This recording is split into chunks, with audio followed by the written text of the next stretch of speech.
There are millions and millions of people who have lost their lives in Congo up to today, and yet nobody gives a damn about that. Why people don't go painting their walls with Congolese flags and say stop war in Congo? Why aren't you wearing the bandanas of Congolese flags and say no, what you guys are doing in Congo is bad? Why can't you wear a t-shirt and say the kids that are being abused in the mines in Congo is wrong thing to do? Changed.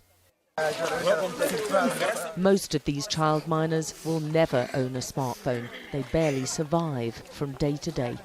And many other children like Dorsan will be back again tomorrow, digging out one of the most sought-after minerals of our time for a pittance. Alex Crawford, Sky News in the DRC. And yet, people always like, no, this war in Ukraine, they say is against human rights. This war in Gaza, they say is against human rights, and is a fact because there's nothing right about it to humanity. But what about the lives that are being destroyed in the Congo each and every day? Don't we have rights? Why people don't shout so loud from the top of their lungs and say the lives of many youth in the mines in Congo is against human rights? Why those human rights people or organizations don't shout louder? Because that is their job, to shout out louder and say, no, stop this, take your peacekeepers and give the Congolese their peace that they deserve. Why can't they do that? Understand? It's really confusing me. It does confuse me because I don't understand.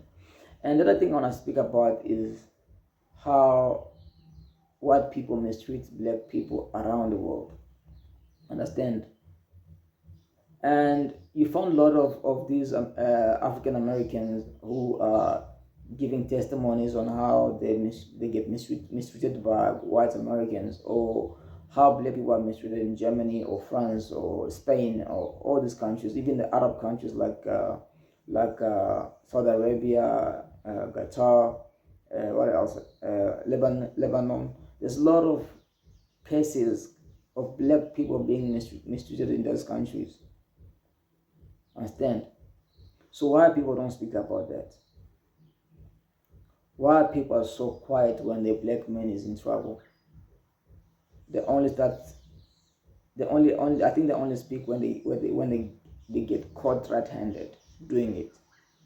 Understand? So as long as they're feeding these idiots we call leaders in our countries, then we're gonna assume everything is okay. Understand? It's not alright. It's not alright. Millions of people are dying in Congo, but nobody takes that as a genocide. Understand? Nobody takes that as a genocide. Up to this day, there are people who are scattered around the world from the DRC, including myself.